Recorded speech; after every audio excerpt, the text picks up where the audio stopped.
welcome back to my channel. Welcome to a brand new video. I absolutely love these Q&A videos because I can literally just chill in my bed and it's just giving cozy vibes. Got myself a little iced matcha which I brought this morning, so it is almost finished but it was delicious. So grab yourself a little iced beverage because we are about to spill some tea in this video, which I'm super excited for because I just love doing these videos like every once in a while, just so we can catch up with what's going on in my life. And it's just a little wholesome little video where I can be more of myself about what's been happening in my personal life, and maybe you guys will learn a thing or two, and it also gives you guys a chance to ask me some questions that you guys want to know.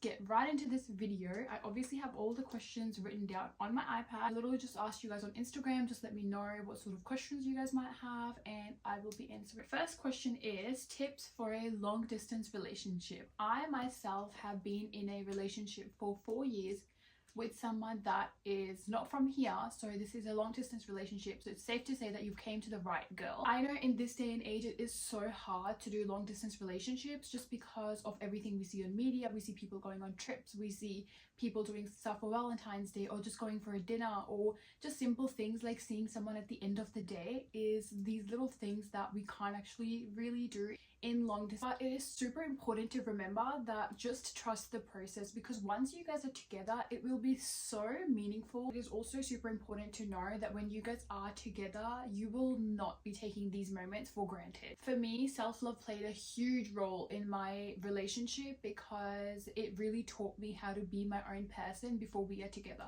So one benefit that comes from being in a long distance relationship is that I was really able to just focus on myself, my work, my dreams, my goals, and I didn't have like any distraction. For example, I was really able to just prioritize myself so that when we are together we flourish and the relationship is just like on a whole different level.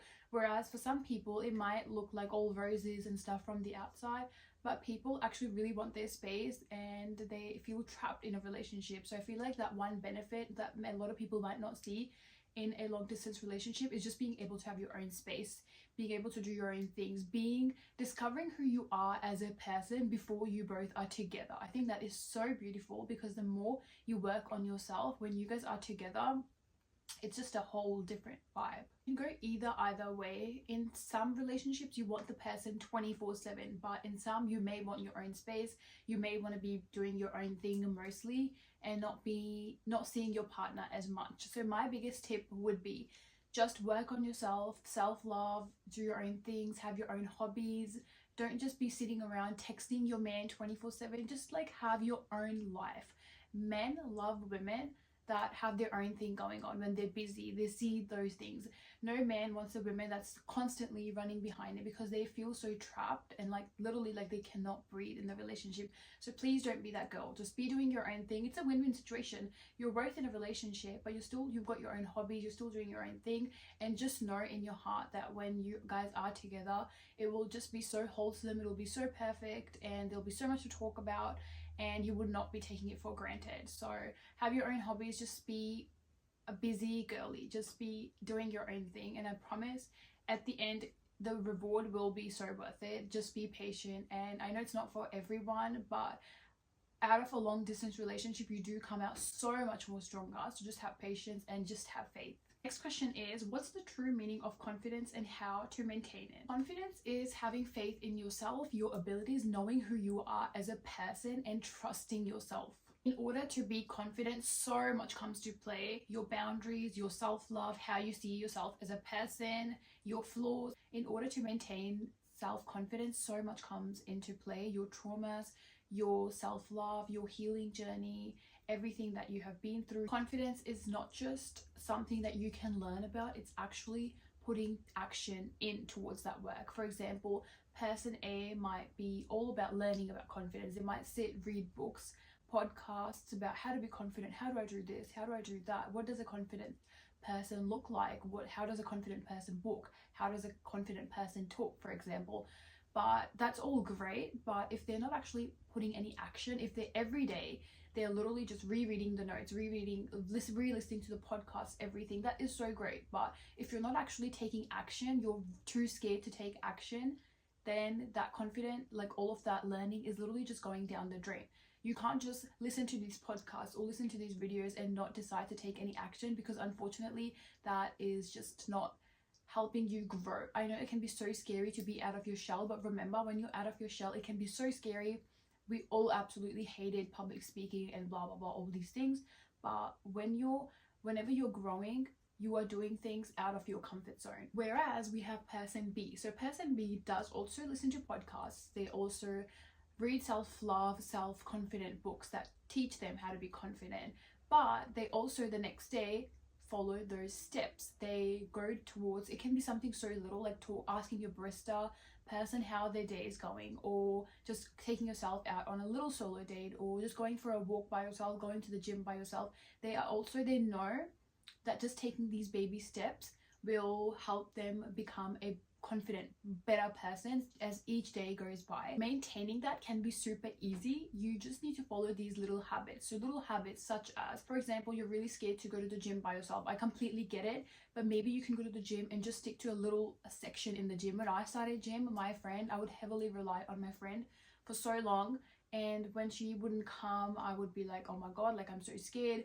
How am I supposed to do this by myself? So literally we had a women's room in our gym where I started off, and then I slowly got out of my shell and started exploring like everything else in the gym. So if you are the same, it is so simple. Maybe you can start off on a treadmill, or maybe you can just see where you feel comfortable in this gym, and when you do that for a consistent amount of time, I promise it will become a habit. Anything. If you want to talk to someone, go outside and talk to your waiter. Just ask them a little questions, or ask your colleagues a few questions, or just like random people. Maybe give someone a compliment. Oh, you smell so nice, your hair's so nice, like a genuine comment. And I promise when you do these little habits for a good amount of time, they will become a habit. Before you know it, you will be that confident person. It will all just like roll off your tongue, like it'll be secondhand nature to you. Next question is, what are your favorite self-help books? Recently just started reading for the past year or so. I used to read like crazy when I was younger, but that habit sort of just like stopped over time, and I have recently started reading so many great books. Some of my favorite books would be, number one would be Rich Dad Poor Dad.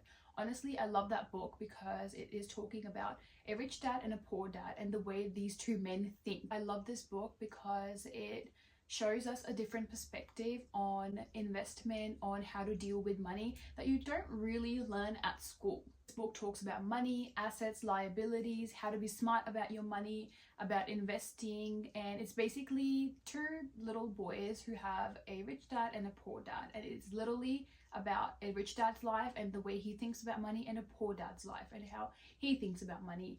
And when you literally see the true comparisons, you're like, okay, wow, like this is making sense. Like this is a big deal.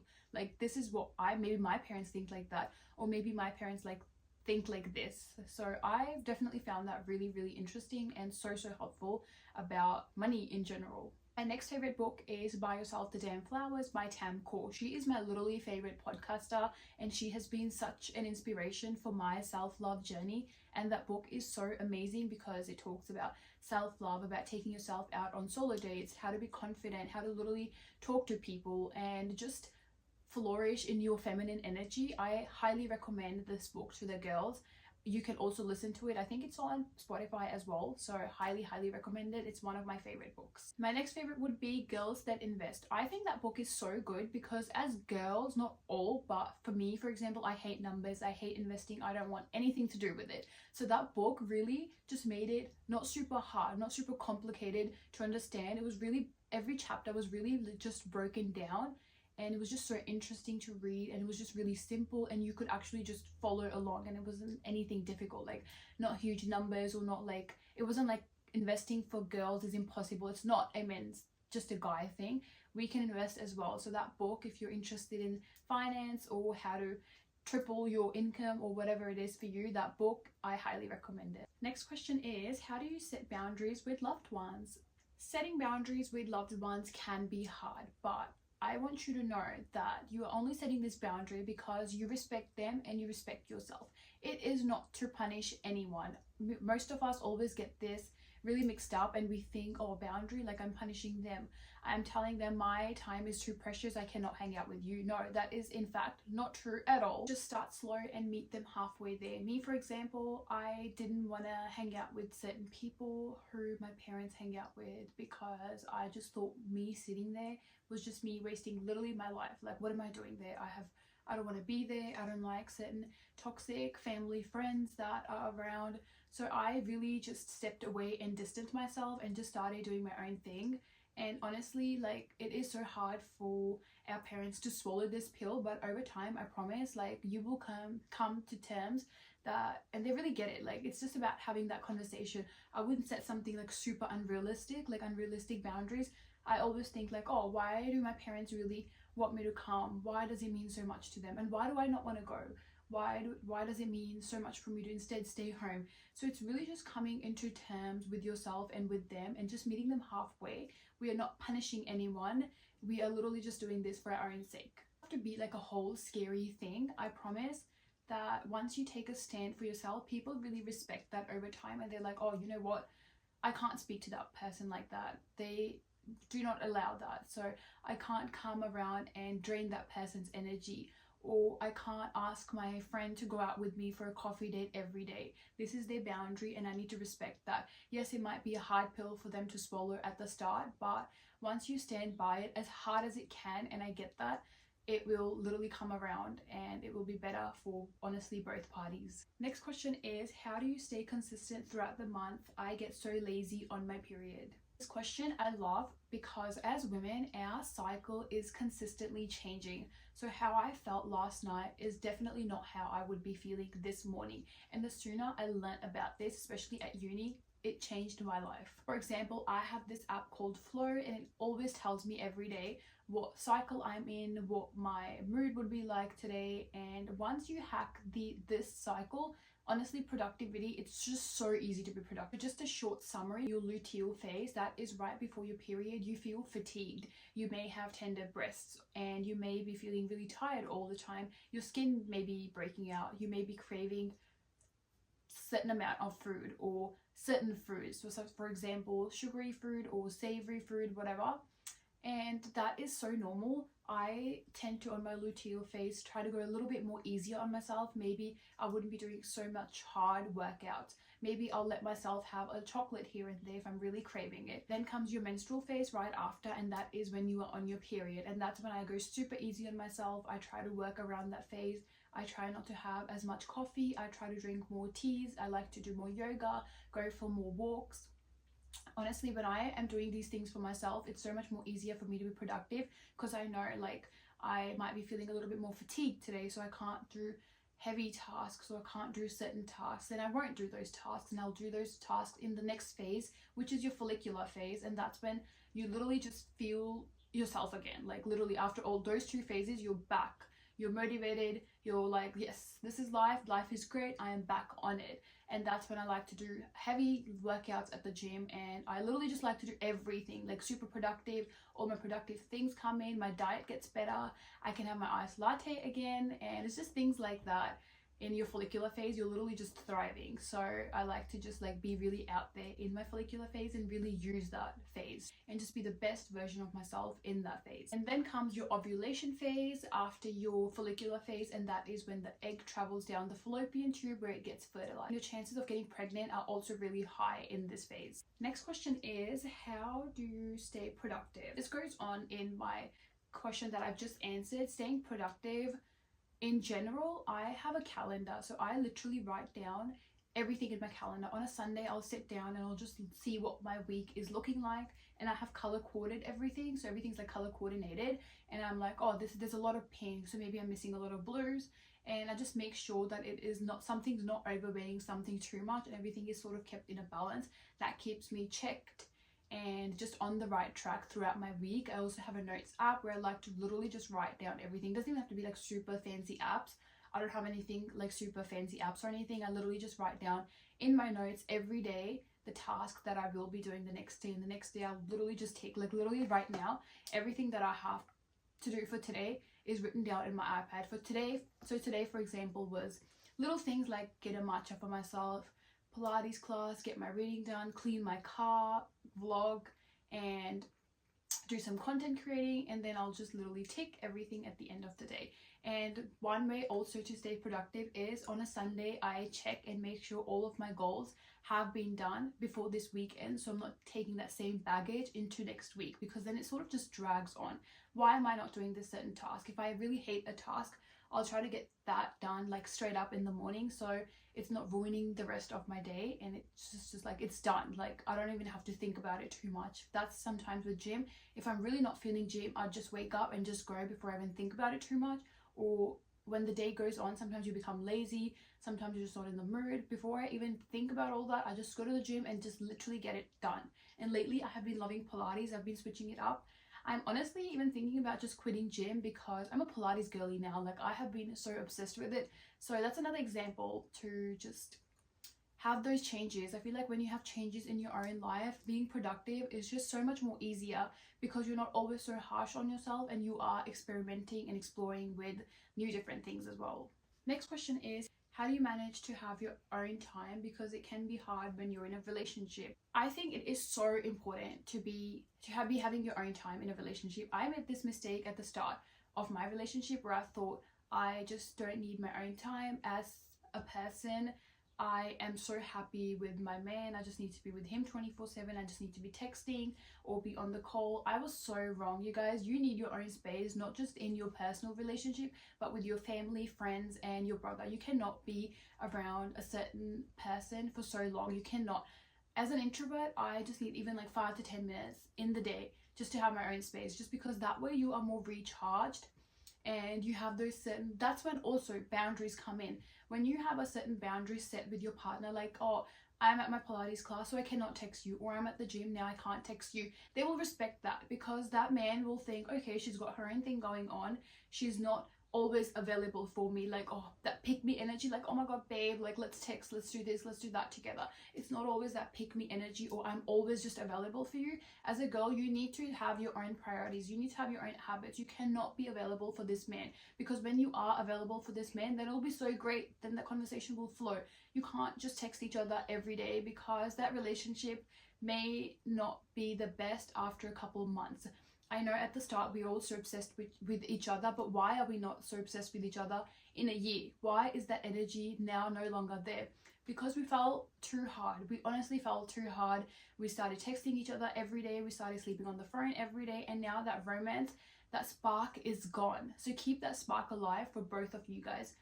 That man will respect you for that. So don't be afraid, again, to set that boundary here. That boundary is needed so you can have your own self-love. You can have your own space. Your own space, again, is really, really very, very essential. Next question is, do you do body hair removal? So I do laser. I absolutely love laser. I have been doing this for the past 2 years, and I'm not sure. I do notice less hair on my body, but I feel like I still have to keep getting it done. Especially being a brown girl, I feel like the hair does come back after a while, but it honestly has been life-changing for me. It is, I basically hardly ever shave, and that's literally a dream, and my skin feels so much softer. And yeah, that's just a high maintenance thing that I do. It is expensive, and I get that, and for some people just shaving might work, but that's just something I do, and I absolutely love it because it just saves me that time. It makes my skin look nice and just smooth in general. Question is, how do you manage to have perfect hair, and if my natural hair are curly? My natural hair was curly, but I've gotten them permanently straightened like 6-7 years ago. I think it's been a while now. So I used to have like bleached hair, guys. Like, it was so unhealthy, and that is long gone now. Even though I loved that era, I now just oil my hair. They're dark again, which I'm absolutely obsessed with. And I literally just oil them once a week. Oiling is so good for your hair. Literally thickens your hair, helps them grow, and it's just so beneficial. It's like a hair mask. You also need a hair mask for your hair. You need it for your face, and you also need it for your hair. So I do this once a week. If you can get someone to really just rub that oil in your scalp, like, great. I just do it myself, and I honestly love it. And just putting in like after shower conditioner, using good shampoos. It's just little things like that. I try to wash my hair once or twice a week, and yeah, it's just, I don't do a lot. I'm a very low maintenance girly when it comes to my hair, because just the simple things like oiling and stuff just works. So I'm like, why not just stick to it? But I will tag the link below of the oils that I use. I absolutely love castor and amla oil. It just really works for me. So try it out. I hope that works out for you guys too. The last question is, how do you feel the criticism in Punjabi community? I feel like criticism in Punjabi community can be very toxic, and coming from a brown girl herself, I honestly just try. I know it sounds so simple, but I just do my own thing because I am a firm believer that people will judge you anyway. You cannot fulfill everyone's dream. People will have their own opinions about you. I think as long as you're a good person, you are staying true to yourself and your parents, I don't think there is anything that you can really do for other people. Just do things for yourself. People, I think, will judge anyway. For me, for example, I literally just do my own thing. I have boundaries set with a certain people, and I think that is super important. Again, it's so hard in our community to be fulfilling everyone's cup. Honestly, it is so hard. So at the end of the day, do what makes you happy and just ignore that outside voice, because once you achieve that goal and you are really happy, people will be like, oh wow, like she was right, like this really was meant for her. So while you are climbing that ladder, people will drag you down, and I know that it is really hard, but once you're up there, people will applaud. You might not see it now, people might not do it right now, because right now everything that you're doing, saying is just silly to them, but honestly you'd have nobody else to prove to rather than yourself. So keep going. I am so proud of you. And that brings us to the end of our video. I hope you guys enjoyed and learnt some new things about what's going on in my life. It was just a cute little catch up. I'm so excited to see you guys again in the next video. I hope you guys enjoyed, and please let me know what videos you guys would like to see in the future, because I always need ideas, and I will always reply to the comments below. Thank you guys so much for watching, and please don't forget to like, share and subscribe.